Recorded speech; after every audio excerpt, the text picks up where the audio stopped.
ಬಹಳಷ್ಟು ಮೊಕದ್ದಮೆ ಕೂಡಲೇ ಹಾಕ್ಲಿಕ್ಕೆ ಪ್ರಾರಂಭ ಮಾಡ್ತೇನೆ.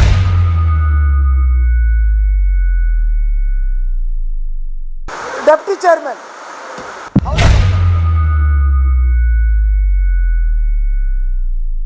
ಪತ್ರಿಕಾ ಮತ್ತು ದೃಶ್ಯ ಮಾಧ್ಯಮದ ಎಲ್ಲ ಆತ್ಮೀಯ ಬಾಂಧವರಿಗೆ ಹೃದಯ ತುಂಬಿದ ನಮನಗಳು.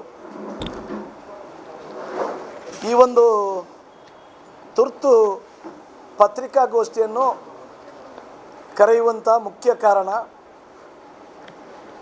ನಿನ್ನೆ ದಿವಸ ಸೋಷಿಯಲ್ ಮೀಡಿಯಾ ಮತ್ತು ಕೆಲವೊಂದು ಪತ್ರಿಕೆಗಳಲ್ಲಿ ಬಂದಂತಹ ವರದಿ ನನ್ನ ಮೇಲೆ ಪಣಂಬೂರು ಠಾಣೆಯಲ್ಲಿ ದಿನಾಂಕ 10ರಂದು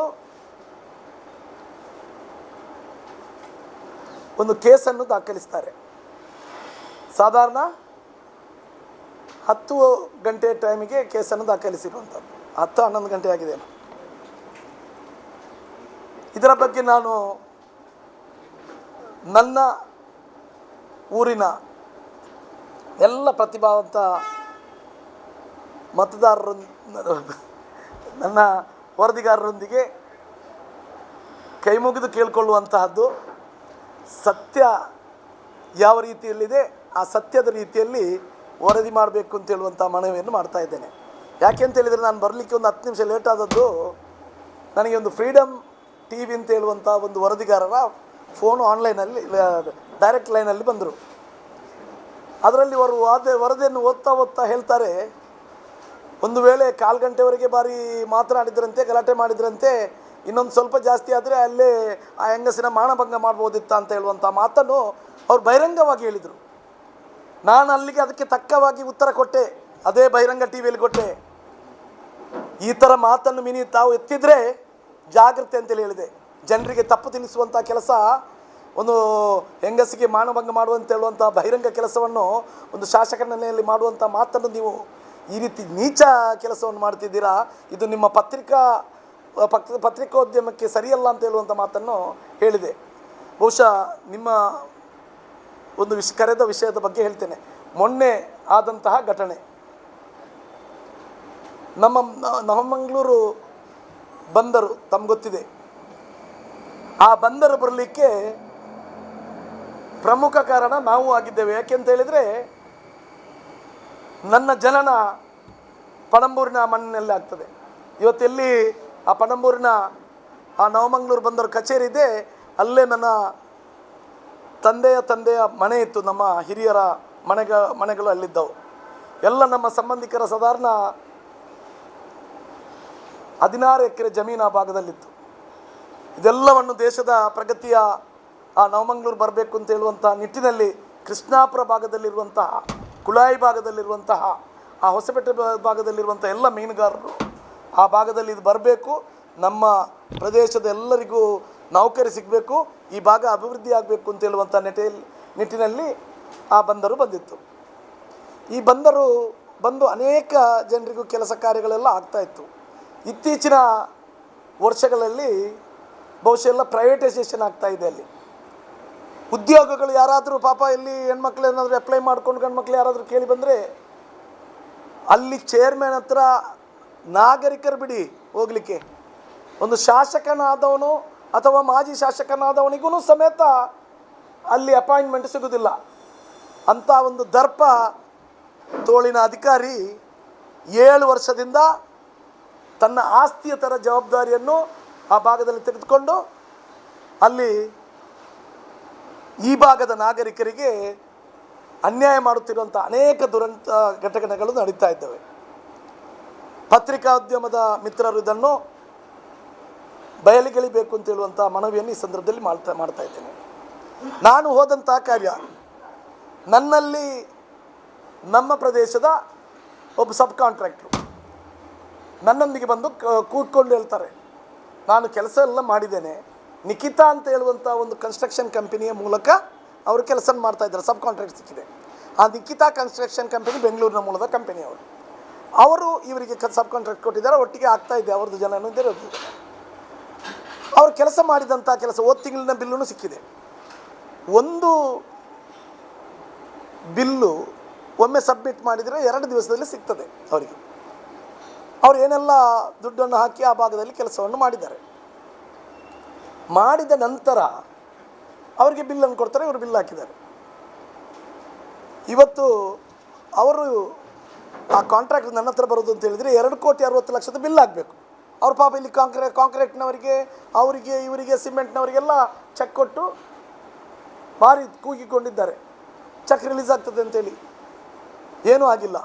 ಹಬ್ಬದ ದಿವಸ ಕೆಲವರಿಗೆ ಪೇಮೆಂಟ್ ಬೇಕಿತ್ತು, ಅದಕ್ಕೂ ಆಗಿಲ್ಲ ಅಂತ.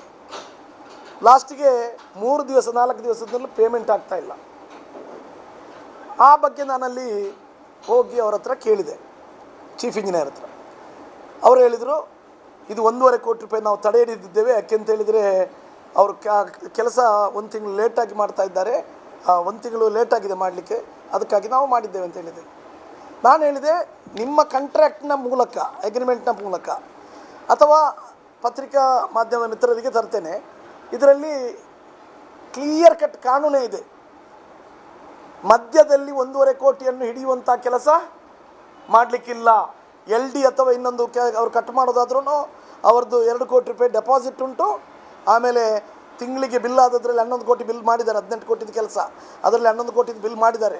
ಆ 11 ಕೋಟಿಯಲ್ಲಿ 2 ಕೋಟಿ ರೂಪಾಯಿ ದುಡ್ಡನ್ನು ಅವರು ಅಲ್ಲಿ ಡೆಪಾಸಿಟ್ ಆಗಿಟ್ಟು ಇಟ್ಟಿದ್ದಾರೆ. ಅವ್ರದ್ದು 2-2.5 ಕೋಟಿ ಅಲ್ಲೇ ಇದೆ. ಆದ್ರೂ ಈ ದುಡ್ಡಿನಲ್ಲಿ ಪುನಃ ಕಟ್ ಮಾಡ್ತೇನೆ ಅಂತ ಹೇಳಿದರು. ನಾನು ಚೀಫ್ ಇಂಜಿನಿಯರಿಗೆ ರಿಕ್ವೆಸ್ಟ್ ಮಾಡಿದಾಗ ಅವ್ರು ಭಾರಿ ಒಳ್ಳೆಯವರು, ಮಹಾರಾಷ್ಟ್ರ ಭಾಗದವರು ಚೀಫ್ ಇಂಜಿನಿಯರ್. ಅವರು ಹೇಳ್ತಾರೆ, ಇಲ್ಲ ನಾನು ಅದು ಅನ್ಯಾಯ, 5 ಲಕ್ಷ ಮಾತ್ರ ನಾನು ಹೋಲ್ಡ್ ಮಾಡಿ ಅವರ ಬಿಲ್ಲನ್ನು ಪಾಸ್ ಮಾಡ್ತೇನೆ. ಅವರಿಗೆ ಪುನಃ ಕೆಲಸ ಆಗಲಿಕ್ಕುಂಟು, ಅಲ್ಲಿ ಇನ್ನೊಮ್ಮೆ ಅವ್ರದ್ದು ಬಿಲ್ ಆಗಲಿಕ್ಕುಂಟು, ಇನ್ನೊಮ್ಮೆ ಬಿಲ್ ಆಗಲಿಕ್ಕೆ ಸಾಧಾರಣ 1 ಕೋಟಿದು ಬಿಲ್ ಉಂಟು, ಮಾಡ್ತೇನೆ ಅಂತ ಹೇಳಿದ್ರು. ನಾನು ನ್ಯಾಯ ಕೊಡ್ತಾರೆ ಅಂತೇಳಿ ಹೋದೆ. ಅಲ್ಲಿ ಹೋದಂಥ ಸಂದರ್ಭದಲ್ಲಿ ಇದು ಆಗಲಿಲ್ಲ. ಇವರು ಕಳಿಸಿದ್ದನ್ನು ವಾಪಸ್ ಕಳಿಸಿದ್ದಾರೆ ಫೈನಾನ್ಸ್ನವರು. ನಾನು ಪುನಃ ಅವ್ರ ಹತ್ರ ಕೇಳುವಾಗ ಹೇಳಿದರು, ಅದು ಡೆಪ್ಟಿ ಚೇರ್ಮನನ್ನು ಮೀಟ್ ಆಗಬೇಕು ಅಂತೇಳಿ. ಡೆಪ್ಟಿ ಚೇರ್ಮನ್ ಅವರನ್ನು ಹೋಗಿ ನಾನು 4 ಗಂಟೆಗೆ ಹೋಗ್ತೇನೆ ಮೀಟ್ ಆಗಲಿಕ್ಕೆ. ಅಲ್ಲಿ CC ಕ್ಯಾಮರಾ ಇಟ್ಟಿದ್ದಾರೆ. ನಾವು ಬಾಕಿಯಾಗಿ ಸರ್ಕಾರಿ ಕಚೇರಿ ಅದು. ಆ CC ಕ್ಯಾಮರಾ ನೋಡಿದರೆ ತಮ್ಗೆ ಗೊತ್ತಾಗ್ತದೆ. ಅಲ್ಲಿ 4 ಗಂಟೆ ಹೋದಾಗ ಅವರು ಹೇಳ್ತಾರೆ, ಅವರು ಬೋರ್ಡ್ ಮೀಟಿಂಗಲ್ಲಿದ್ದಾರೆ, ಬರಲಿಕ್ಕೆ ಆಗೋದಿಲ್ಲ. ಆಯಿತು, ಎಸ್. 6 ಗಂಟೆಗೆ ಹೋದೆ. ಪುನಃ 7 ಗಂಟೆವರೆಗೆ ಕಾದೆ ಅಲ್ಲೇ ಕೆಳಗಡೆ. 7 ಗಂಟೆಗೆ ಅವರು 6:15 6:45 ಬರ್ತಾರೆ. ಅವರ ಕಚೇರಿಗೆ ನಾನು 7 ಗಂಟೆಗೆ ಹೋಗ್ತೀನಿ. 7:40 ಅವರ ಕಚೇರಿಯಲ್ಲಿ, ಅವರ ಕಚೇರಿ ಒಳಗಡೆ ಆದರೆ ಅದರ ಈ ಕಡೆ PAದ್ದು ಕಚೇರಿ ಉಂಟು. PA ಕಚೇರಿಯಲ್ಲಿ PA ಅವರು ಭಾಳ ಒಳ್ಳೆಯವರು, ಮಂಗಳೂರಿನವರೇ ಅವರು. ಅವ್ರ ಹತ್ರ ಕೂತ್ಕೊಂಡು ಎಲ್ಲ ಇದು ಮಾತನಾಡಿಕೊಂಡು, ಮೇಡಮ್ ಸ್ವಲ್ಪ ಏನೋ ಬೇರೆ ಕೆಲಸದಲ್ಲಿದ್ದಾರೆ, ಒಳಗೆ ಬಿಡ್ತೇನೆ ಅಂತೇಳಿ ಹೇಳಿದರು. ಅವ್ರಿಗೆ ಹೇಳಿದ್ದಾರೆ. ಅವರು ಹಾಗೆ ನಿಲ್ಲಿಕ್ಕೆ ಹೇಳಿದರು, ಒಳಗೆ ಬಿಡಲಿಕ್ಕೆ ಹೇಳಿಲ್ಲ, ಪರವಾಗಿಲ್ಲ. ಬೇರೆ ಯಾವ ಕಚೇರಿ ಆದ್ರೂ ಒಂದು MLA ಅಥವಾ ಮಾಜಿ MLA ಬಂದರೆ ಏನು ಅಂತೇಳಿ ಕೇಳಿಕೊಂಡು ಅವರ ಕಳಕಳಿ ಏನು ಅಂತ ಕೇಳುವಂಥ ಮಾತಿರ್ತದೆ. ಇದನ್ನೇನು ಕೇಳಲಿಲ್ಲ. ಅವರ ಕೆಲಸ ಎಲ್ಲ ಆಗಿ ಬಿಟ್ಟು ಅವರ ಕಚೇರಿಯ ಹೊರಗಡೆ ಬರ್ತಾರೆ. ಹೊರಗಡೆ ಬಂದು, ನೀವು CCTV ಇದ್ದರೆ ನಾಳೆ ಎಲ್ಲ ನೋಡಬೇಕು ಅದನ್ನು ದಯವಿಟ್ಟು. ಹೊರಗಡೆ ಬಂದಾಗ ಮಹಿಳೆ, ಪಾಪ ನನ್ನ ತಾಯಿಯ ಥರ, ನನ್ನ ಹಿರಿಯ ಅಕ್ಕನ ಒಂದು ಪ್ರಾಯ ಆಗಿರ್ಬೋದು. ನಾನು ಅವ್ರ ಹತ್ರ ಫೋಲ್ಡೆಡ್ ಹ್ಯಾಂಡ್ ಅವ್ರ ಹತ್ರ ಕೈ ಮುಗಿದು ಕೇಳಿದೆ, ನೋಡಿ ಅನ್ಯಾಯ ಆಗ್ತಾಯಿದೆ. ಅವರು ಕೂಗ್ತಾ ಇದ್ದಾರೆ, ದಯವಿಟ್ಟು ಅವರಿಗೆ ಒಂದು ಹೆಲ್ಪ್ ಮಾಡಬೇಕು. ಯಾರು ಹೇಳಿದ್ದು? ನಾನಲ್ಲ, ಅದು ಚೀಫ್ ಇಂಜಿನಿಯರೇ ಮಾಡಬೇಕು ಹಾಗೆ ಅಂತೇಳಿ ನನ್ನ ಎದುರಿಗೆ ಚೀಫ್ ಇಂಜಿನಿಯರಿಗೆ ಫೋನ್ ಮಾಡಿ ಅದನ್ನು ಅವ್ರದ್ದು ದುಡ್ಡು ಏನುಂಟು ಅವ್ರು ನೀವು ನನ್ನ ಹತ್ರ ಕಳಿಸಿದ್ದು ಹಾಗೆ ಅಂತೇಳಿ. ನಾನು ನಿಮ್ಮ ಹತ್ರ ಬರಲಿಕ್ಕೆ ನಮ್ಗೆ ಗೊತ್ತೇ ಇಲ್ಲ ಮೇಡಮ್, ಅವರು ಹೇಳಿದ್ದಕ್ಕೆ ನಾವು ನಿಮ್ಮ ಹತ್ರ ಬಂದದ್ದು, ನಮಗೆಲ್ಲ ನಿಮ್ಮ ಹತ್ರ ಯಾಕೆ ಬರ್ತೇವೆ ಅಂತೇಳಿ ಹೇಳುವಂಥ ಮಾತನ್ನು ಹೇಳಿದರು. ಇದನ್ನೆಲ್ಲ ಹೇಳಿ ಮಾತನಾಡಿಕೊಂಡು ಆಯಿತು, ನಾನು ಚೀಫ್ ಇಂಜಿನಿಯರ್ಗೆ ಹೇಳ್ತೇನೆ ಅಂತೆಲ್ಲ ಹೇಳಿದರು. ನಾನು ಅಲ್ಲಿ ಮಾತನಾಡ್ಕೊಂಡಿದ್ದೆ. ಒಂದೇ ಒಂದು ಅನ್ಪಾರ್ಲಿಮೆಂಟ್ರಿ ವರ್ಡ್, ಅದು ಗಂಡಸಾಗಿದ್ದರೆ ಬೇರೆ ಒಂದು ಹೇಳ್ಬೋದು, ಯಾರಾದರೂ ಆಪಾದನೆ ಮಾಡಿದರೆ. ಹೆಂಗಸು, ನನ್ನ ಅಕ್ಕನ ಥರ ಹೆಂಗಸು. ಆಮೇಲೆ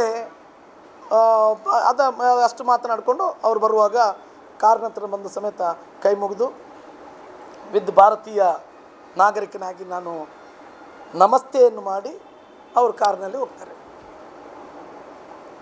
ಮರುದಿವಸ 10ನೇ ತಾರೀಕಿಗೆ 26 ಗಂಟೆ ಕಳೆದು ಅವರು ಹೋಗೋದಿಲ್ಲ, ಸೆಕ್ರೆಟ್ರಿ ಹೋಗಿ ಮತ್ತೊಂದು ಲೀಗಲ್ ಅಡ್ವೈಸರ್ ಹೋಗಿ ಪೊಲೀಸ್ ಸ್ಟೇಷನ್ನಲ್ಲಿ ಅವರು ಇಂಥ ಇದನ್ನು ಆರೋಗ್ಯ ಕೆಲಸಕ್ಕೆ ಅಡ್ಡಪಡಿಸಿದ್ದಾರೆ, ಹಾಗೆ ಮಾಡಿದ್ದಾರೆ, ಹೀಗೆ ಮಾಡಿದ್ದಾರೆ, ಮತ್ತು ಕಾರನ್ನು ತಡೆದು ನಿಲ್ಲಿಸಿದ್ದಾರೆ ಅಂತ ಹೇಳುವಂಥ ಸುಳ್ಳು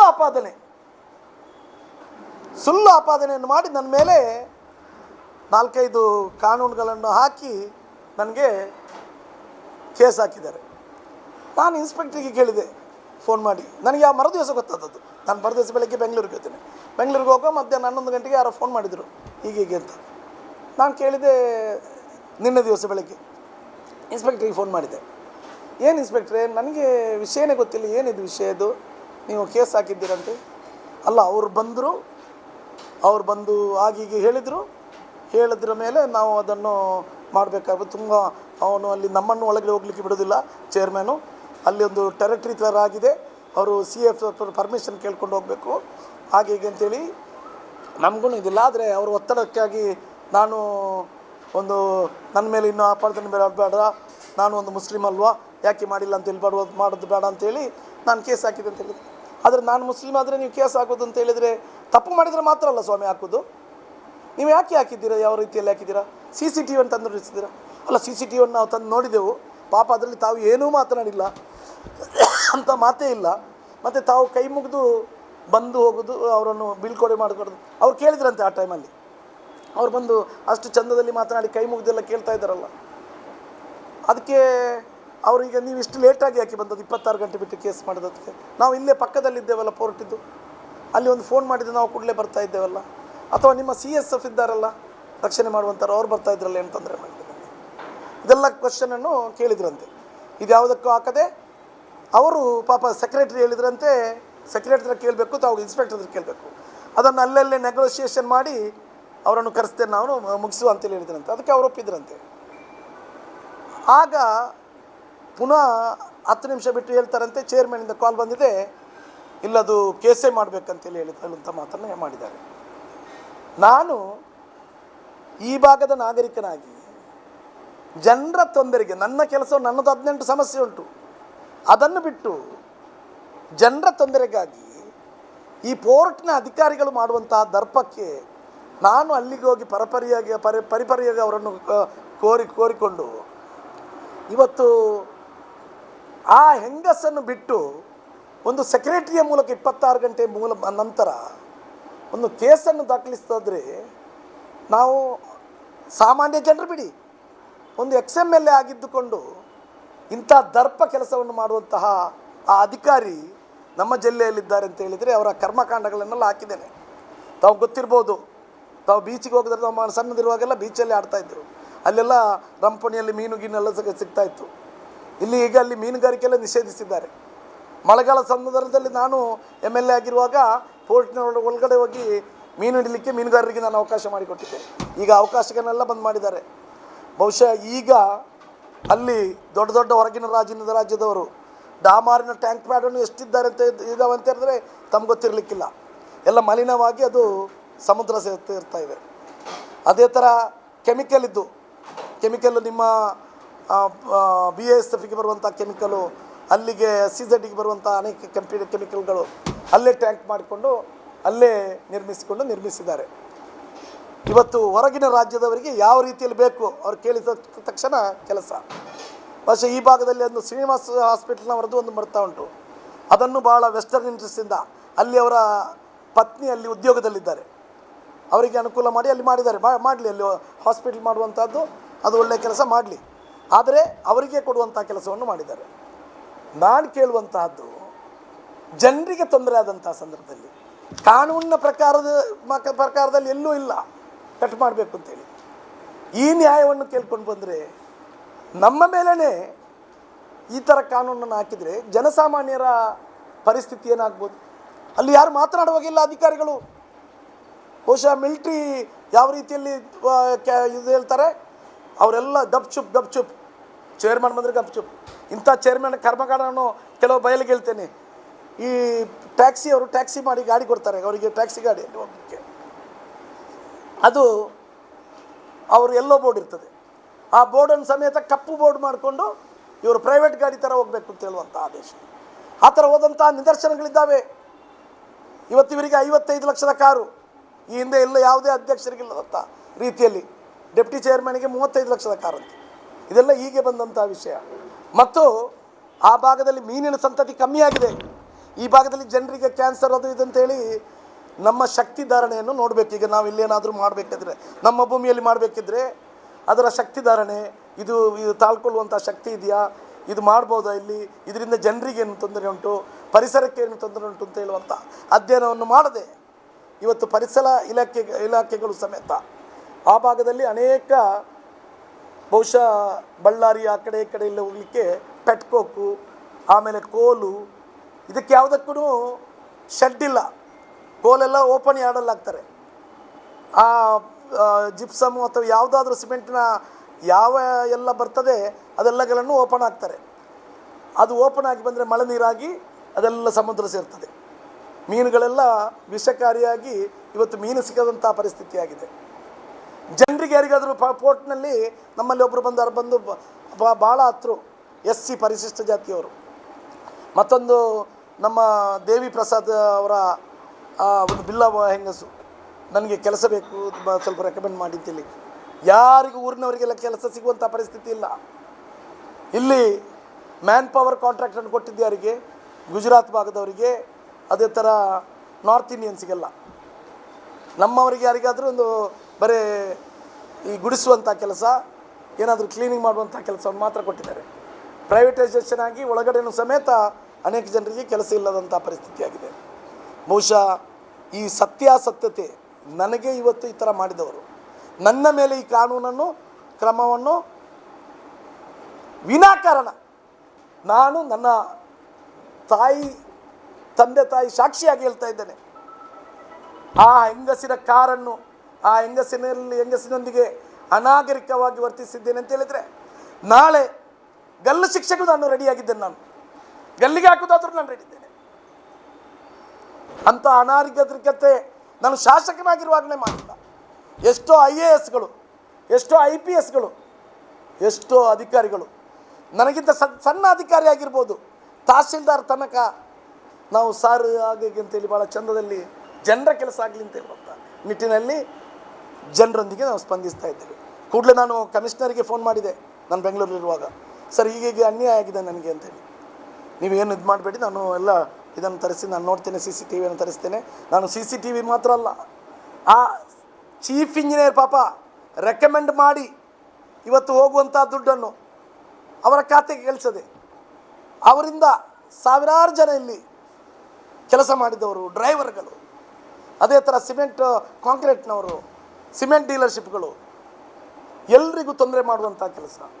ಅದರಲ್ಲಿ ಕೂಡ ಎತ್ತಾರಂತೆ ಅವ್ರದ್ದು ಟರ್ಮಿನೇಷನ್ ಮಾಡಿಬಿಡ್ತೇವೆ ಅಂತೇಳಿ.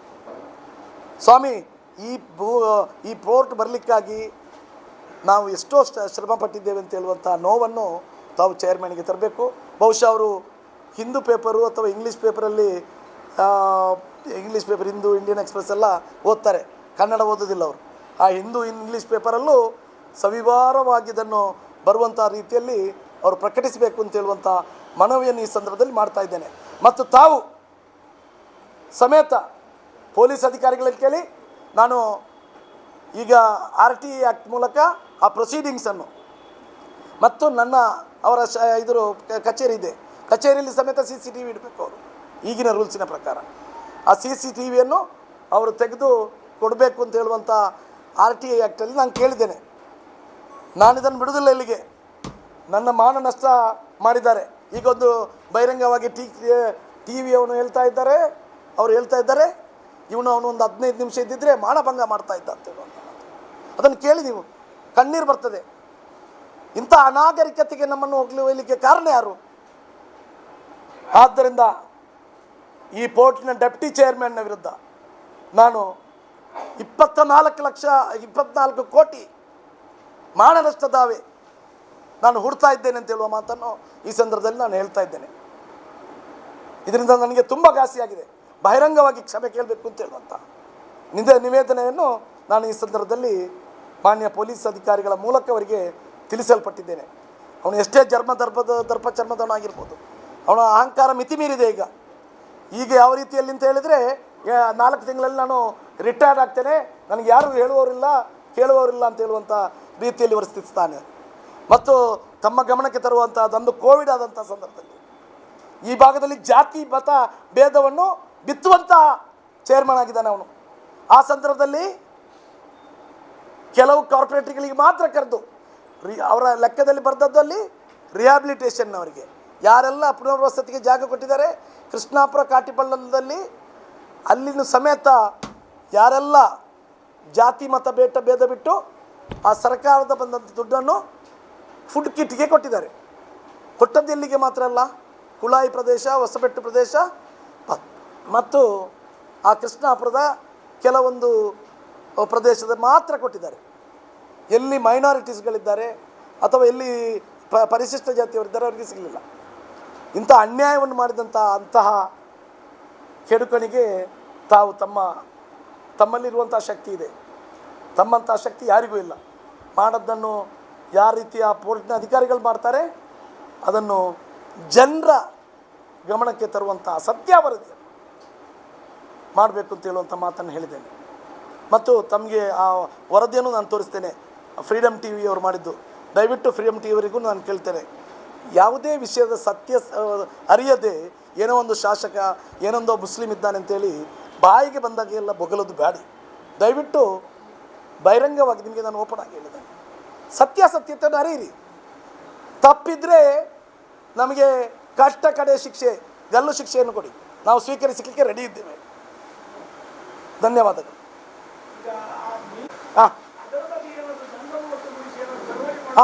ಅದೇ ದಯವಿಟ್ಟು ಒಳ್ಳೆಯ ಪ್ರಶ್ನೆಯನ್ನು ಕೇಳಿದ್ದೀರಾ. ಈ ಬಗ್ಗೆ ಸದ್ಯದಲ್ಲೇ ರಾಜಕೀಯ ರಹಿತವಾಗಿ ಈ ದರ್ಪ ಅಧಿಕಾರಿಯ ವಿರುದ್ಧ, ಅಲ್ಲಿ ನಾನು ಮಾತ್ರ ಅಲ್ಲ, ಒಬ್ಬರಿಗೆ ನಾನು ಹೇಳಿದಂಥ ಜನ ಅಲ್ಲ, ಈ ವಿಷಯ ಆದಮೇಲೆ ನನಗೆ 5 ಕಾಂಟ್ರಾಕ್ಟರ್ಗಳು ನನಗೆ ಫೋನ್ ಮಾಡ್ತಾ ಇದ್ದಾರೆ. ಸ್ವಾಮಿ, ನಮ್ಮದು ದುಡ್ಡನ್ನು ಕೊಡೋದೆ 4 ವರ್ಷ ಆಯಿತು, ನಮ್ಮದು ದುಡ್ಡು ಕೊಡೋದೆ 4 ವರ್ಷ 3 ವರ್ಷ ಆಯಿತು, ನಮಗೆ ನೀವು ನ್ಯಾಯ ಕೊಡಿಸ್ಬೇಕು, ನೀವು ಮಾತ್ರ ಅವನಿಗೆ ಅಂಕುಶ ಹಾಕಿದ್ದೀರಾ ಅಂತ ಹೇಳುವಂಥ ಮಾತನ್ನು ಹೇಳ್ತಾ ಇದ್ದಾರೆ. ಆದ್ದರಿಂದ ಅನೇಕ ಜನರಿಗೆ ಅನ್ಯಾಯ ಆಗಿದೆ. ನಾನು ಈ ಸಂದರ್ಭದಲ್ಲಿ ಆ ಭಾಗದ ಜನಪ್ರತಿನಿಧಿಯಾಗಿರುವಂಥ, ಯಾಕೆಂದರೆ ಅದು ಸ್ಟೇಟ್ ಗೌರ್ಮೆಂಟಿಗೆ ಬರೋದಿಲ್ಲ, MP ಗೆ ಬರ್ತದೆ. ನೀವು ಕೇಳಿ, ಮಾನ್ಯ ಸಂಸತ್ ಸದಸ್ಯರಿಗೆ ಈ ಘಟನೆ ಆಗುವ ಮುಂಚೆ ಕಾಲ್ ಮಾಡಿದ್ದೇನೆ. ದಯವಿಟ್ಟು ನೀವು ಅಧಿಕಾರಿಗೆ ಹೇಳಿ, ಚೇರ್ಮ್ಯಾನ್ಗೆ ಹೇಳಿ, ಅವರಿಂದ ಈ ದುಡ್ಡನ್ನು ಮಾಡಿಸ್ಕೊಡಿ. ಆ ಪಾಪದವರು ಇದಾಗ್ತಾ ಇದ್ದಾರೆ. ಅವರು ಸಮೇತ ಚೌಟಾರ್ ಅವರು ಮರುದಿವಸ ಇಲ್ಲಿಗೆ ಹೋಗಿದ್ದಾರೆ, ಡೆಲ್ಲಿಗೆ. ಅವರು ನನ್ನ ಮಾತನ್ನು ಕೇಳಿಕೊಂಡು ನಿನ್ನೆ ದಿವಸದಲ್ಲಿ ಮಾತನಾಡಲಿಕ್ಕಾಗಿಲ್ಲ, ಇವತ್ತು ಮಾತನಾಡ್ತೇನೆ ಅಂತೇಳಿ ಮಾತನಾಡಿದ್ದಾರೆ. ಅಂತ ಹೇಳುವಂಥ ಮಾತನ್ನು ನಿನಗೆ ಅವರು ಕಟೀಲು ನಮ್ಮ ದೇವಸ್ಥಾನ ಇದೆ, ಅವರ ಮಗಳದ್ದು ಅರ್ಚಕರದ್ದು ಮಗಳದ್ದು ಮದುವೆ ಇತ್ತು, ನಾನು ಹೋಗಿದ್ದೆ. ಅಲ್ಲಿ ಸಂಸತ್ ಸದಸ್ಯರು ಸಿಕ್ಕಿದ್ರು, ಅವರಿಗೂ ಹೇಳಿದಂಥ ಮಾತನ್ನೇ ಹೇಳಿದರು. ಅವರಿಗೆ ಹೇಳಲಿಕ್ಕೆ ನಾನು ರಾಜೇಶ್ ನಾಯ್ಕೂ ಹೇಳಿದ್ದೆ. ನಾನು ಬಹುಶಃ ಇದನ್ನು ನಾವು ನಿರಂತರ ಹೋರಾಟ, ಶಾಂತಿಯುತ ಪ್ರತಿಭಟನೆ, ಜನರಿಗೆ ನ್ಯಾಯ ನಿಕ್ಕುವ ತನಕ ಮಾಡುತ್ತೇವೆ ಅಂತ ಹೇಳುವಂಥ ಮಾತನ್ನು ಕೂಡಲೇ ಮಾಡ್ತೇವೆ. ಈ ಮಳೆಯ ಒಂದು ಸಂದರ್ಭದಲ್ಲಿ ಯಾವ ರೀತಿಯಲ್ಲಿ ನೋಡಿ ಅದರ ವ್ಯವಸ್ಥೆಯನ್ನು ಮಾಡ್ತೇವೆ ಅಂತ ಹೇಳುವಂಥ ಮಾತನ್ನು ಹೇಳ್ತಾ ಇದ್ದೇವೆ.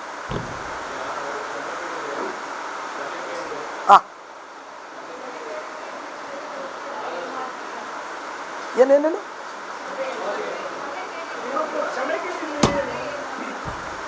ಕ್ಷಮೆ ಕೇಳಿ ಅವರ ದುಡ್ಡನ್ನು, ನನಗೆ 1 ರೂಪಾಯಿ ಅವ್ರದ್ದು ಬೇಡ, ಪಾಪ ಹೆಂಗಸು, ಕ್ಷಮೆ ಕೇಳಿ ನಮ್ಮಿಂದ ತಪ್ಪಾಗಿದೆ. ಸುಳ್ಳನ್ನು ಹೇಳಿದ್ದಾರೆ.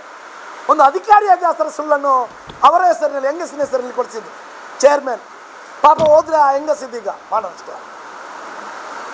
ಅವರು ಹೇಳಿದರೆ ನನಗೆ 1 ರೂಪಾಯಿ ಬೇಡ, ನಾನು ಫ್ರೀಯಾಗಿ ಬಿಡ್ತೇನೆ, ಅವರ ದುಡ್ಡು ಕೊಡಬೇಕು, ಅವರ ಕೆಲಸ ಸುಶ್ರುತವಾಗಿ ಆಗಬೇಕು, ಇಲ್ದಿದ್ರೆ ನಾನು ಸುಪ್ರೀಂ ಕೋರ್ಟ್ವರೆಗೆ ಬಿಡೋದಿಲ್ಲ.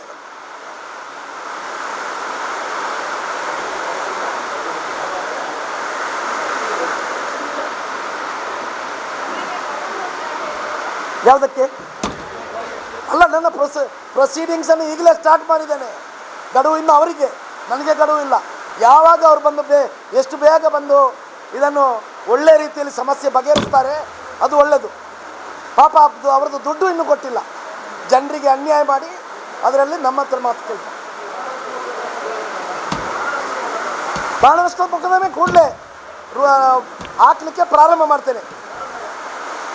ಡೆಪ್ಟಿ ಚೇರ್ಮನ್ ಅವಳೇ ಮಾಡಿದಲ್ಲ, ಅವರೇ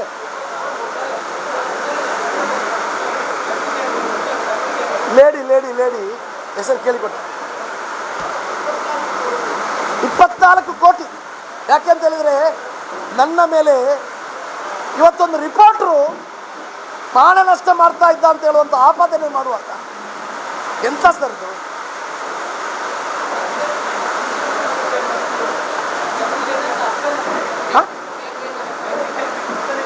ಅಪ್ಪ ಡೆಪ್ಟಿ ಚೇರ್ಮನ್ ಪೇರೆಂದ್ರು